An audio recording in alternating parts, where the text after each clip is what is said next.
Pernahkah kalian melihat sesuatu yang bikin kalian mikir, kenapa hal ini bisa ada? Sekarang coba lihat controller Nintendo 64 ini. Desainnya aneh banget kan? Tapi kenapa controller ini bisa punya 3 pegangan? Sedangkan kita hanya punya 2 tangan. Apa Nintendo pikir kita semua ini Goro dari Mortal Kombat? Controller ini mungkin kelihatan aneh, tapi ada alasan besar di balik desainnya. Faktanya, controller Nintendo 64 ini adalah langkah pertama Nintendo untuk menciptakan controller yang memungkinkan kita menjelajahi game dengan latar dunia 3 dimensi. Tapi kok bisa mereka sampai bikin desain seaneh ini? Dalam video ini kita akan membahas sejarah di balik desain aneh, inovasi, dan tentu saja kegagalan kecil dari controller Nintendo 64.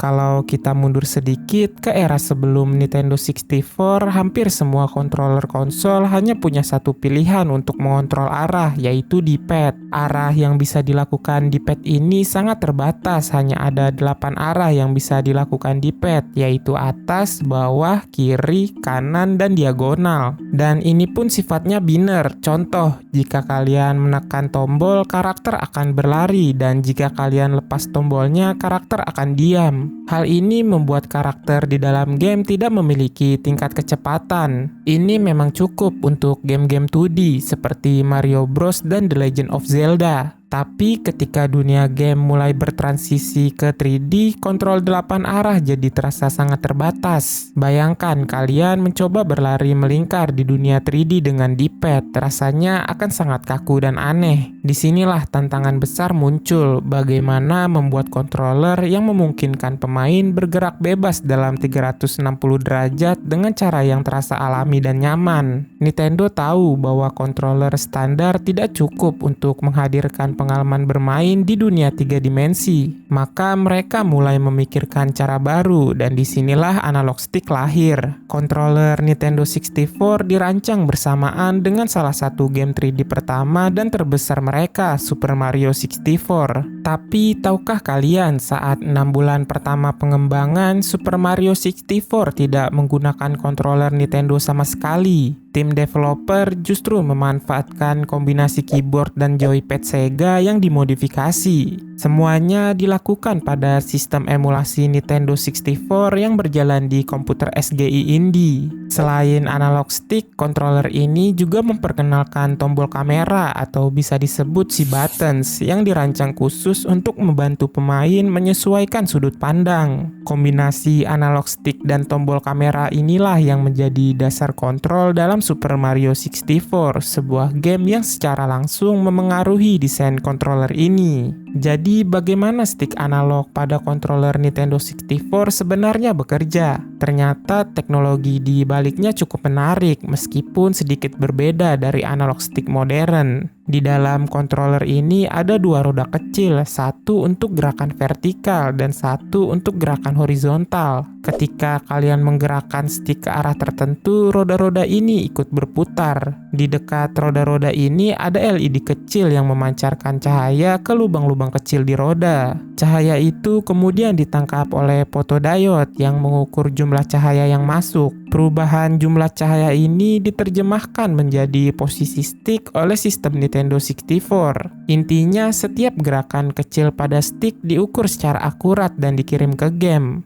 Teknologi ini mirip dengan cara kerja mouse bola di komputer jadul, dan itu bekerja cukup baik di masanya. Contohnya dalam Super Mario 64, stick ini memungkinkan kalian mengontrol gerakan Mario dengan tingkat presisi yang belum pernah ada sebelumnya. Dorong stick sedikit dan Mario akan berjalan pelan. Dorong stick sepenuhnya dan dia akan berlari. Ini memberikan sensasi kontrol yang lebih halus dibandingkan di pad tradisional yang hanya punya 2 mode, diam atau lari. Dan bukan cuma itu, stick analog ini punya semacam divot atau lekukan kecil di sekitar lingkarannya. Lekukan ini membantu kalian menemukan posisi yang tepat untuk gerakan spesifik seperti side flip atau back flip. Jadi kalau kalian merasa gerakan Mario di game ini terasa begitu presisi, itu semua berkat desain fisik controller ini. Tapi kenapa desain controller Nintendo 64 ini memiliki 3 pegangan? Ternyata di balik desainnya yang aneh terdapat alasan tertentu yang membuat Nintendo memutuskan untuk menggunakan desain dengan 3 pegangan ini. Controller ini dirancang untuk memberikan fleksibilitas pada berbagai jenis permainan. Pegangan kiri dilengkapi dengan D-pad yang ideal untuk game 2D atau untuk mereka yang merasa lebih nyaman dengan kontrol gaya klasik. Sedangkan pegangan tengah terdapat stick analog yang biasa digunakan untuk game 3D karena lebih presisi dan sempurna untuk game seperti Super Mario 64. Dan terakhir, pegangan kanan memiliki tombol C yang dirancang untuk kontrol kamera atau fungsi tambahan dalam game. Dengan desain ini, pemain bisa memilih cara bermain yang paling sesuai dengan game yang mereka mainkan. Misalnya, saat memainkan game seperti Star Fox 64, kalian akan lebih sering memegang pegangan tengah dan kanan untuk menggunakan stick analog dan tombol C.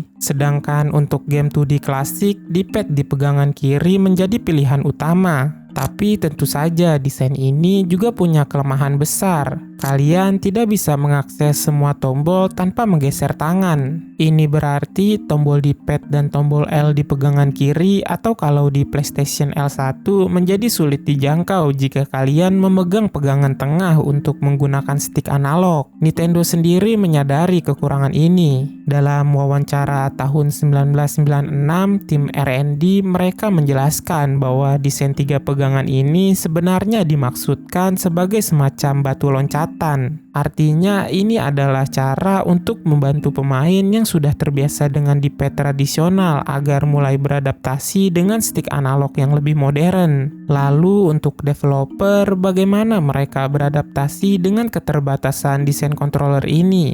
Ternyata mereka cukup kreatif dalam menghadapinya. Pertama, banyak game yang memutuskan untuk tidak menggunakan D-pad sama sekali. Kenapa? Karena D-pad di pegangan kiri itu sulit dijangkau saat pemain sudah memegang pegangan tengah untuk stick analog. Jadi, developer memilih untuk sepenuhnya berfokus pada stick analog yang memberi lebih banyak kebebasan gerakan terutama untuk game 3D. Tapi, untuk game seperti GoldenEye 007 yang memanfaatkan controller dengan lebih kompleks, mereka memberikan berbagai opsi kontrol alternatif. Salah satunya adalah penggunaan 2 controller sekaligus untuk memberikan kontrol dual analog. Dalam mode ini, 1 controller digunakan untuk menggerakkan karakter, sementara controller lainnya digunakan untuk mengontrol kamera mirip dengan cara kerja controller modern dengan 2 stick analog. Selain itu, banyak game yang mengganti tombol L dengan tombol Z yang ada di bagian bawah controller. Tombol ini sangat berguna untuk berbagai fungsi dalam game seperti Z targeting di The Legend of Zelda Ocarina of Time atau untuk kunci lock-on di Star Fox 64. Jadi meskipun tombol L sulit dijangkau, tombol Z menjadi solusi praktis yang sering digunakan dalam banyak game. Setahun setelah Nintendo 64 rilis pada 1996, tepatnya pada November 1997, PlayStation memperkenalkan DualShock. Desain ini yang hadir dengan 2 stick analog benar-benar membawa controller ke level berikutnya. Dengan desain yang lebih ergonomis dan 2 stick analog untuk kontrol karakter dan kamera, DualShock menjadi standar untuk controller modern. Nintendo tidak berhenti berinovasi begitu saja. Di generasi berikutnya, mereka memperkenalkan desain controller yang sama sekali berbeda, seperti Wiimote untuk konsol Wii. Dengan teknologi gerak yang memungkinkan controller digunakan secara lebih interaktif, Nintendo sekali lagi menunjukkan bahwa mereka suka sekali bereksperimen dengan controller mereka. Kemudian ada Joy-Con untuk Nintendo Switch yang memungkinkan pemain untuk bermain dengan berbagai cara, bahkan memisahkan controller menjadi 2 bagian. Jadi, meskipun desain controller Nintendo 64 bisa dibilang aneh dan tidak biasa, controller ini sangat penting dalam perjalanan evolusi kontrol game. Nintendo berani mengambil resiko besar dengan pendekatan yang sangat inovatif yang pada akhirnya membuka jalan bagi desain controller modern. Meskipun aneh, controller ini adalah langkah awal menuju dunia gaming yang kita kenal sekarang. Terima kasih sudah menonton video ini. Jangan lupa like, share, dan subscribe jika kalian suka konten-konten kayak gini. Jika kalian tertarik dengan video seperti ini dan ingin tahu kontroversi besar di balik rating game, kalian bisa klik thumbnail yang muncul di layar. Dan sampai jumpa beberapa saat lagi.